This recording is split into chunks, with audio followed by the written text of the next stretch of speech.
그날도 오늘처럼 잿빛 하늘에서 비가 내렸었습니다. 저는 왜 그날만 떠올리면 나이를 먹을 만큼 먹은 어른이 되었음에도 불구하고 온몸에 닭살을 만들어내는 것일까요? 그날, 제가 그날을 맞이한 것은 초등학교 4학년의 여름이었습니다. 저는 비가 소심하게 내리고 있는 하늘 아래를 걸으면서 투덜거리고 있었죠. 에이, 장화를 좀 사달라니까. 그 당시에 저는 장화를 갖고 싶었습니다.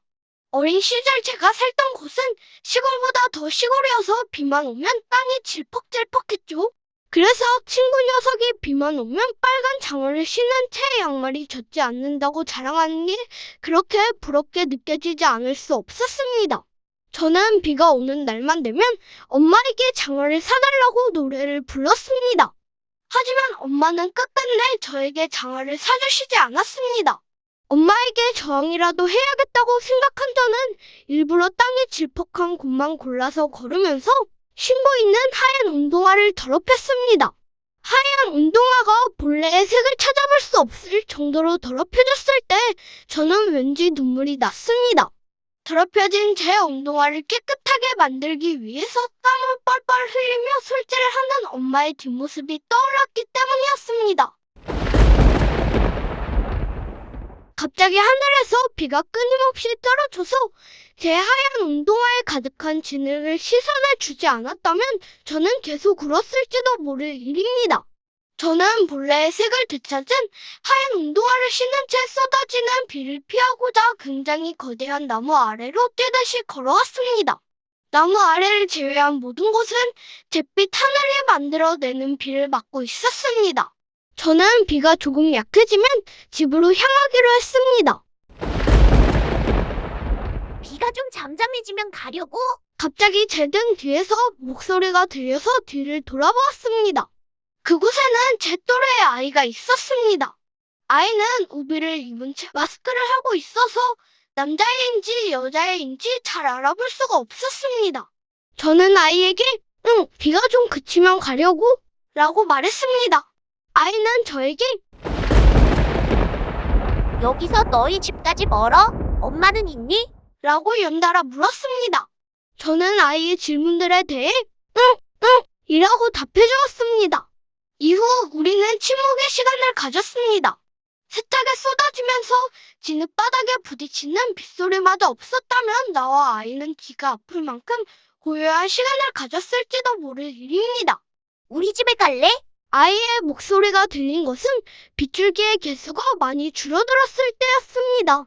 저는 오늘 처음 본 아이 집에 가고 싶은 마음이 별로 없었지만 거절하지 못했습니다.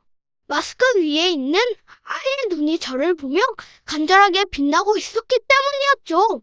저와 아이는 굉장히 거대한 나무 아래를 빠져나와 걸었습니다. 하얀 운동화를 진흙에 묻히지 않기 위해 조심조심 걷고 있는 저와 달리 아이의 걸음은 거침없었습니다. 저는 아이의 등을 따라서 걸었습니다. 저와 아이는 아무 말 없이 그저 발걸음을 움직였습니다. 나무 아래에서와 달리 빗소리마저 잘 들리지 않아서 저는 고요한 소음 때문에 귀가 아플 지경이었습니다. 아이에게 뭐라 말을 걸어야지 귀가 아플 것 같지 않아서 저는 너희 집 거의 다 와가 라고 말했습니다. 아이는 뒤도 돌아보지 않은 채 응. 이라고 대답해 주었습니다. 아이의 등은 서서히 흐려졌습니다. 눈을 여러 번 깜박거리고 나서야 저는 안개 속에 들어와 있다는 것을 깨달았습니다. 안개에 익숙하지 않아서 걸음걸이가 이전보다 더 조심해진 저와 달리 아이는 뚜벅뚜벅 잘도 걷고 있었습니다. 길을 잃을 수도 있으니까 내 손을 잡아. 아이의 말이 떨어지기가 무섭게 저는 아이의 왼손을 꽉 잡았습니다.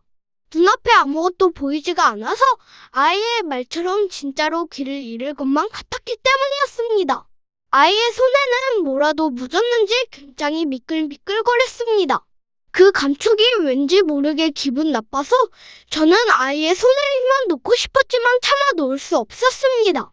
안개가 더욱더 짙어졌기 때문에 아이의 손을 놓아버리면 이대로 길을 잃어버릴 것 같다는 기분이 들어서였습니다. 불안하게 떨리고 있는 제 손의 진동을 느낀 아이가 걱정 마. 곧 우리 집에 도착할 거야. 라고 말한 것은 제가 신고 있는 신발에 차가운 물이 들어오기 시작했을 때였습니다. 저는 고개 숙여 제 신발을 바라보았지만 짙은 안개만 보일 뿐 신발은 보이지 않았습니다.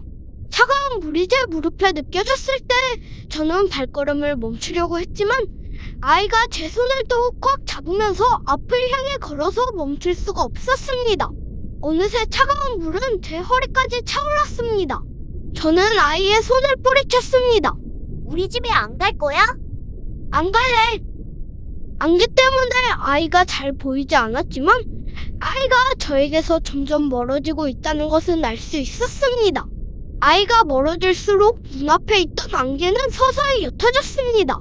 저는 고개를 숙여 제 신발과 무릎, 허리를 번갈아 보았습니다.